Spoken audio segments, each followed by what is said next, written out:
Okay guys, this is the new Samsung Galaxy S25. This is the base model, no? Hands-on lang tayo kung gaano kaganda tong smartphone na to ni Samsung. Kita nyo naman, di ba?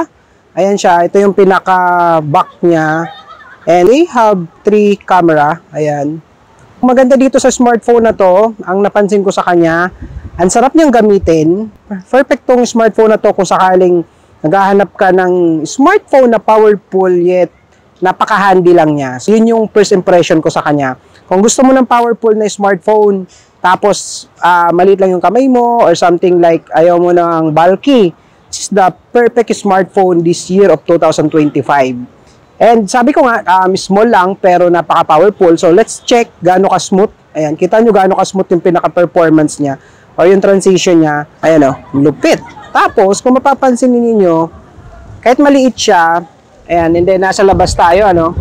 Ayan, outdoor. Kitang-kita mo pa rin yung pinaka-display. Oh, napakalupit niyan. Ngayon, check natin yung camera. So, ito naman talaga yung lagi natin titignan sa isang smartphone. So, open natin yung camera ng Galaxy S25. Ayan yung front camera niya. So, check natin kung gaano kalupit. So, magti-take tayo ng selfie using this smartphone. Alright, nice. Check naman natin ngayon yung rear camera niya.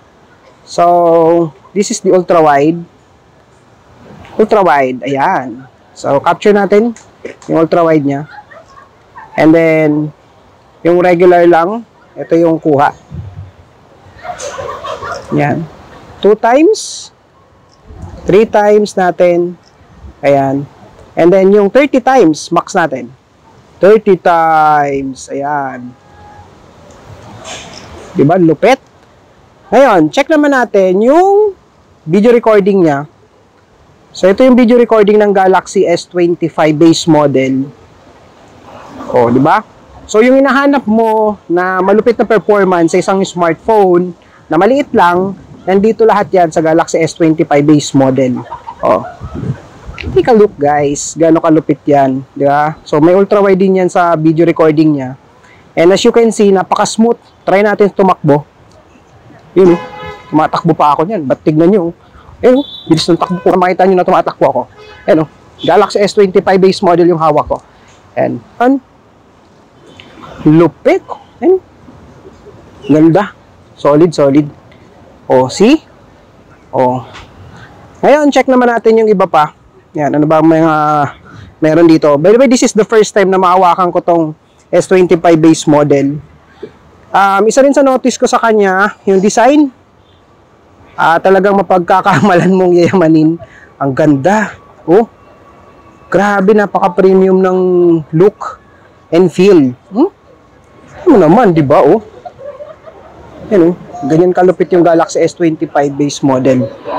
Yan siya. Nice, di ba? Oh, kahit saan mo siyang tignan na angulo, maganda tong smartphone na to, ang Galaxy S25 base model. So, ayun, masasabi ko, kung hanap mo sa isang smartphone, compact, kumbaga, alam mo yun, yung hindi ka fanatic ng mga malalaking screen or mga bulky, and gusto mo, powerful yung performance, ito na, Galaxy S25 na. Wala ka nang hahanapin dito, lahat na nandito. Diba? So, that's the Galaxy S25. That's the first impression na na-experience ko sa kanya. Diba? Yan. Wala akong masabi.